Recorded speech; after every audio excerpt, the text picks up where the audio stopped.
एक बार की बात है, एक लड़की किसी गांव में रहा करती थी। उस लड़की का नाम था संगीता। उस लड़की के माता पिता नहीं थे, इसलिए वह अपने चाचा और चाची के घर रहा करती थी। उसके चाचा और चाची की खुद की एक लड़की भी थी। वह जितना अपने लड़की को प्यार करते थे, उतना ही वह इस बेचारी संगीता को नफरत करते थे। उनके लड़की का नाम था गीता। चाचा और चाची इस बेचारी संगीता को सारा दिन काम करने को कहते थे। संगीता सुबह सबसे पहले उठती।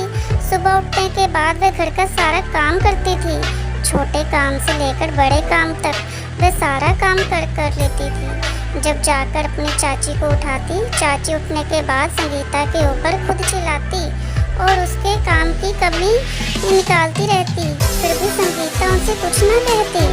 वही गीता को सुबह कभी 8 बजे उठती तो कभी 10 बजे, फिर भी उसे कोई कुछ नहीं बोलता था। वह कुछ भी काम नहीं करती थी, ये तक कि वह अपने काम भी नहीं किया करती थी। एक बार की बात है, घर पर कुछ मेहमान आए हुए थे। संगीता ने सारा खाना बनाया, लेकिन गलती से खाने में छोटी सी कमी हो गई। इस पर संगीता की चाची को बहुत गुस्सा आया।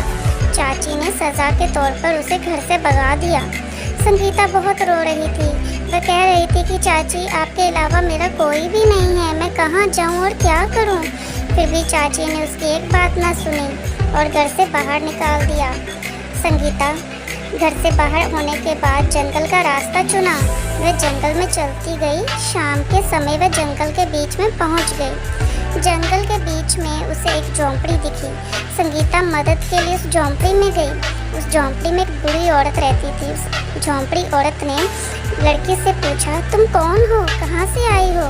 इस पर संगीता ने सारी बात बता दी और रोने लग गई।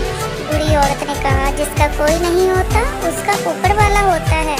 बूढ़ी औरत ने उस लड़की को अपनी झोंपड़ी में रख लिया। वह लड़की उस बूढ़ी औरत के सारा काम किया करती थी। 1 साल के बाद बूढ़ी औरत को जानकारी मिली कि राजकुमार के लिए लड़की को खोजा जा रहा है। इस बात को सुनकर बूढ़ी औरत ने लड़की को बताया और कहा, क्या तुम राजकुमारी बनना चाहती हो। इस पर लड़की ने कहा, कैसे माँ। बूढ़ी औरत तुरंत परी के रूप में बदल गई और बोली, मैं एक परी हूँ। मैं तुम्हारी ईमानदारी मेहनत से बहुत खुश हुई हूँ। अब मैं तुम्हें एक राजकुमारी बना दूँगी। ये कहने के बाद वो सामान्य लड़की राजकुमारी बन गई और उस लड़की की शादी राजकुमार से हो गई।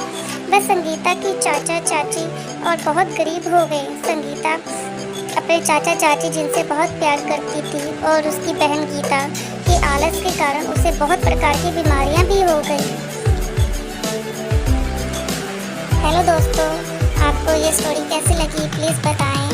अगर आप मेरी स्टोरी को लाइक करेंगे, सब्सक्राइब करेंगे तो मैं आपके लिए और बहुत सारी स्टोरीज़ बनाती रहूँगी।